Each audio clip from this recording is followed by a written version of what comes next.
is I, Tentis Dracovin, Lord Emperor of the Dracovin Empire, and welcome. It is time to continue my review of anime series and letting you know how you can use them in your big eyes, small mouth games, your BESM games. So as I've been continuing, I've been discussing various anime series, letting you know how you can use them, and, well, you can always adapt these into other role-playing game systems. It's up to you. You just have to do the mechanics of it. The settings, I'm going to establish for you. But let's start with two more from this season, as we started talking about them. Another suggestions from you folks out there, and another one going back in time to 2014. But let's start with the two from this season. Aesthetic Records of a Bastard Magic User, and Armed Girls Machiavellism. But let's start, of course, with the first one I mentioned, the Aesthetic Records of a Bastard Magic Instructor, or Roku do Nashi Majutsu, Koushi to Aesthetic Rekoudo. A little bit of a mouthful there. So our series focuses on Sistine, who's a noble magic user that lives with basically her friend and effectively kind of adopted sister, Rumia, and the two of them go to this very prestigious magic-based academy. There they begin to learn, of course, the secrets of magic and become better magic users. But their instructor gets replaced with Glenn, who's lazy and unmotivated and doesn't really feel like teaching, but guess what? He's the instructor they have. And in the course of the series, when he does tend to gain motivation, he's actually really great at teaching the very basics of magic and developing their abilities a little bit more when he is motivated. So the genres of this one, of course, are action. There's lots of little battles with magic, kind of fighting it out. Glenn actually is a pretty good fighter when he has to push comes to shove and problems happen at the school, because you know what? A series like this, problems are always going to happen. Just one of those natures.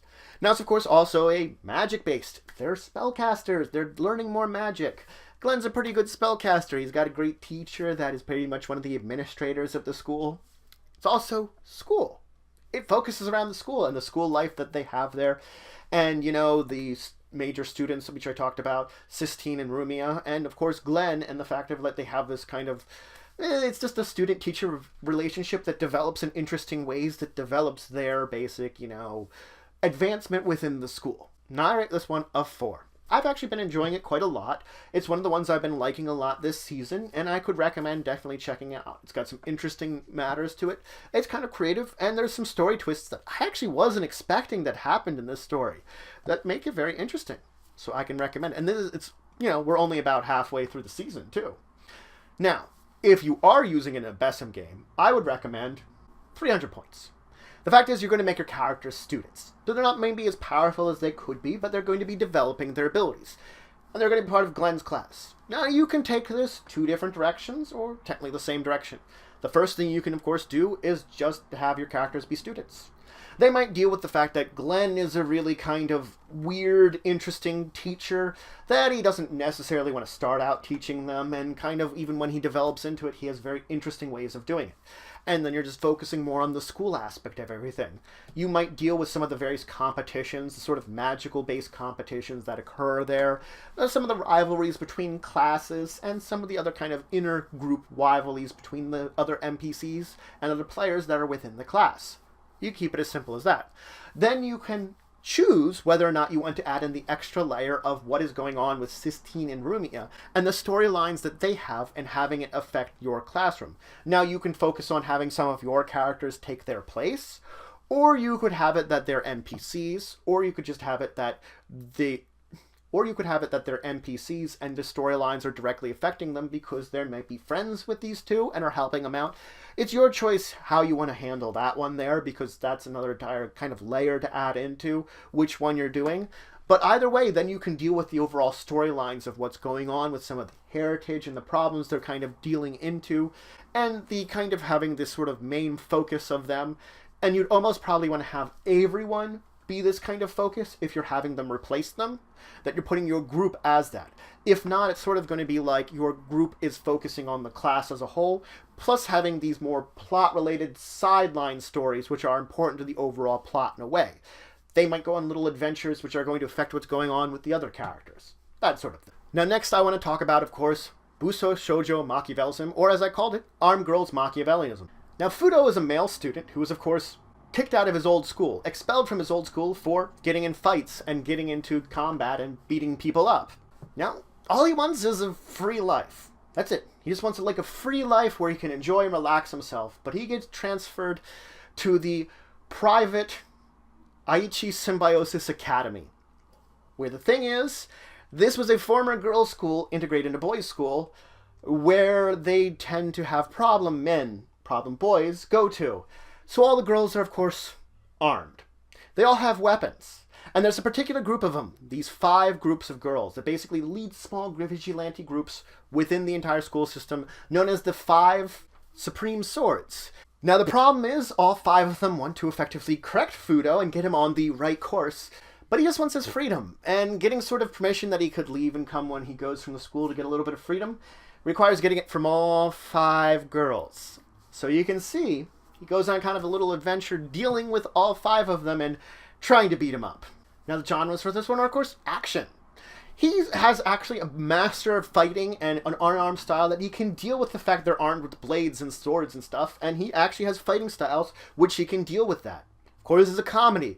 A lot of silly and funny things happen on the side because he's just trying to kind of chill and relax, and they're always assuming the worst of him or kind of running to like really stupid ideas and kind of conclusions about the things he does just because he's a boy, which ends up for comedy. Because the fact is they just look down on men so much, and it's really funny that way. Of course, this one's also a school. They're at school all the time. It's school life. They have dorms there. It's based around the school time that they're having and trying to study and learn, and that's why it's a school. I also rate this one a 4. It's surprising how much I've enjoyed it. I tried to like sort of watch the first episode because I didn't think too highly of it, and I've actually liked it a lot more. I thought this would end up being more like a 3, maybe like a 2, and I wouldn't have reviewed it at all. It seemed at least interesting, just by the summary of it, but I've actually enjoyed it a lot. Now, if you're using this in a BESM game, I, of course, would recommend 250 points, because your characters are going to be experts at using weapons, or experts at fighting, really. They're going to be great fighters. You're going to be a gang of characters, could be both male and female, because it has been shown by examples from the anime, female delinquents can be also transferred. They're very rare, but can be transferred. But you're going to be a group that's all been forced to basically transfer to Aichi for the various reasons that they have. Probably they're part of a small gang. And they're going to have to deal with the 5 Supreme Swords and their attempts to basically correct them. And you're going to have your group as a whole develop what kind of goal they have for this school, that more than likely they're not going to be going there to take it over or anything like that. That shouldn't be the kind of motivation they're there for. They should have some kind of freedom or relaxation that they're really seeing that they can come here, that, you know, they've gone to big fights, but this is maybe an opportunity to just relax and kind of turn over, maybe not a new leaf, but get out of some of that pressure they had of getting into fights all the time and stuff like this. And it's going to be a hard job, hard ride, and a hard quest in order to get there. And they might still have to deal with the Supreme 5 Swords, even if they manage to somehow defeat them and gain their respect a little bit. They might have to deal with certain things with them still, on the other hand, because you never know what's going on in this crazy school with weapons. Now let's move on and talk about one from back in 2014, Madame no O to Vanadis, or Lord Maxman and the Vanadis. This focuses on an alternate history fantasy version of Europe, effectively, where there's a number of kingdoms within it, and this one kingdom, of course, the king passed away, destabilizing it. We then focus on a little bit of the country of Zacht, which is ruled over by 7 war maidens, each of 7 regions, known as Vanadis.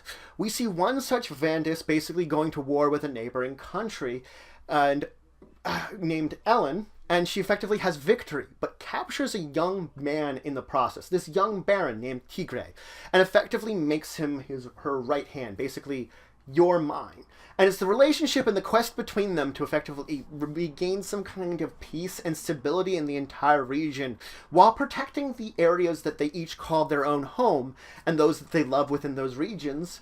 That is the entire crux of the storyline. Now, it is a fantasy. The war maidens themselves have incredible powers that they wield with these almost mystical weapons. And we've seen over the course of it that Tigre, he kind of gains this powerful bow of his ancestors because he is an archer and uses some basically special abilities associated with that. It's also adventure. As much as there's big battles and action scenes, they're going on quests, bringing troops to various places, movements around, that there's this entire idea of traveling and adventuring to new places and experiencing things there, getting into battles, which might be one-on-one fights, might be armies versus each other, but it's also to a degree romance. We see a relationship between Ellen and Tigre develop over the course of it, that the two of them seem to have this almost romance to it that is very kind of cute and sweet, even though they're both very powerful fighters and have this kind of terrible battle-based destiny that they can't always get away from. Now, I rated this one a 4 also. I really liked this one. It was one of the ones I enjoyed a lot from this season. I can not recommend checking it out more. It's definitely a very fun one. I'm going to recommend 500 points for this one, because your characters are going to be war maidens.